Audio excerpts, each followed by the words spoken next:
Hello everyone and welcome to the Chassis Variant series with myself, Critical Rocket. We're with the Highlanders. This is the 732B. The B is a designation to make it clear to all that it is a Royal SLDF version of the Highlander, which means it was only given to the units of the Star League related to House Cameron. Whereas the other great houses may have access to things like the Highlander, the Royal variants were very special and had unique upgrades that the other Highlander 732s didn't have.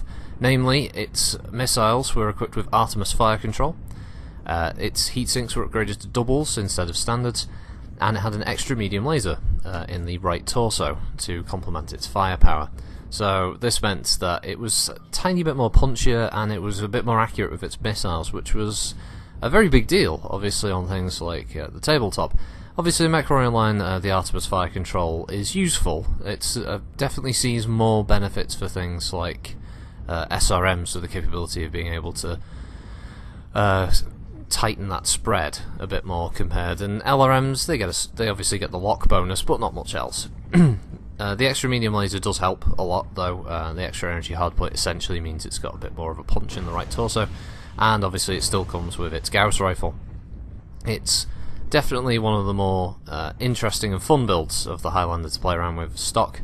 If we look at the hardpoints setup on the 732B, it's only 2 missiles, but it has 3 energy, which is equal to the 732, and 2 ballistics, with nothing particularly special where the engine's concerned. It doesn't have any extra jump jets, anything like that. So it's much for muchness. It feels very similar to other Highlanders, but the little upgrades here and there do mean that it's worth some of the C-build prices, especially if you do like to bring things like Artemis into your combat. This means if you want to just bring like a couple of MRMs, Artemis helps a lot with that, or being able to use double LRM launchers, which might be very useful. There's squirrels running around outside, so they're distracting me at the moment, which is kind of funny. Just reminds me of a Jim Sterling video at the end. So yeah, the 732B is definitely one I'd recommend. It's quite fun in its stock layout. I did upgrade the Gauss ammo a little, because 20 shots isn't enough, especially for me. 20 shots might be more than enough for some players. It's not enough for me. I'm terrible shot with Gauss. I always tend to pull up slightly before I release the shot. It's almost like I'm trying to counter recoil or something. It's a bit strange. So I always suck at aiming those things compared to the AC-20. I'm steady as a rock, but Gauss rifles I always panic last minute fire. Because I guess because I'm trying to that charge up time now makes it harder to aim, so you can't snapshot like you used to be able to. Christ, I remember those days, being able to just one-click Gauss rifles. That was fun. Obviously it still comes with its jump jets, so it still has that little maneuverability boost compared to other assault mechs in its category, and yeah, that's pretty much all I got for it. There's not really much historically for it, unfortunately, lore-wise, other than the fact that it was one of the Royal models, which means you wouldn't see many of them, if any, after the Exodus. Most of those would have left with Kerensky. And some of them, interestingly, would have come back with the clans, because some of the clans did actually arrive in the Inner Sphere in Highlanders, and amongst other, in a classic Inner Sphere, Star League mechs, that were pristine, and still used their Inner Sphere tech. They didn't use clan tech in them, because they wanted to, obviously, honour the Star League soldiers whom they consider themselves to be the descendants of. And yeah, so on occasion, Inner Sphere pilots would come up against, bizarrely, a pristine assault mech from a few centuries back, being piloted by a clan warrior. So it's quite an interesting little narrative twist there for some GMs and stuff that they could have done back in the day. But yeah, this was surprisingly the only round I won, and it was on the map I didn't care about. On the mode I didn't give a crap about. I picked Escort because they picked Polar, and I ended up winning. So yeah, I know spoilers and everything, but let's face it, if you've watched the other Highlander rounds, you'll see that they were all bad and pathetic and miserable for me. And this one was pretty much, I think it was a stomp, to be fair.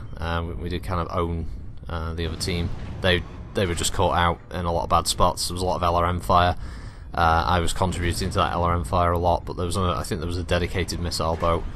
And the escort target nearly got to the escape, because I'm pretty sure the dropship does arrive. You just the last defender, which I think is some poor hunchback pilot, ends up being dropped like a bad habit, unfortunately, and he can't hold us off long enough. I think I may possibly glimpse a shoulder pad of the Atlas at some point, but I never actually get to a position to shoot at it because I think it's slightly quicker than me, or it might be the same speed, so I can catch up with it.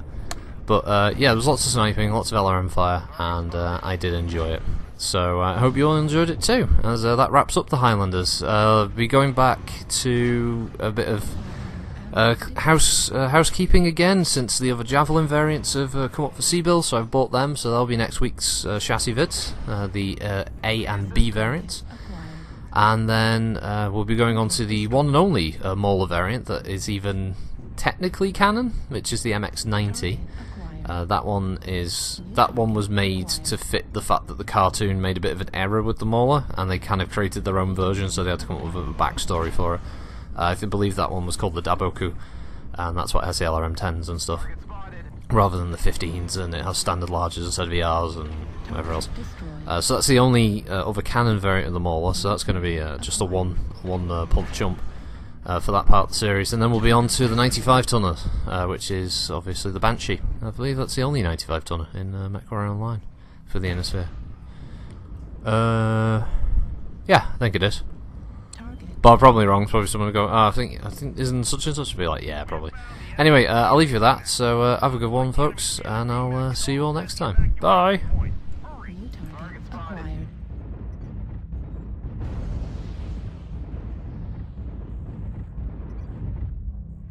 The enemy dropship is arriving. Don't let the VIP mech reach it. At 25%. New target acquired.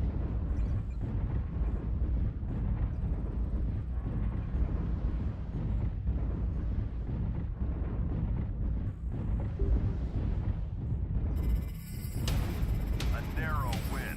The enemy's VIP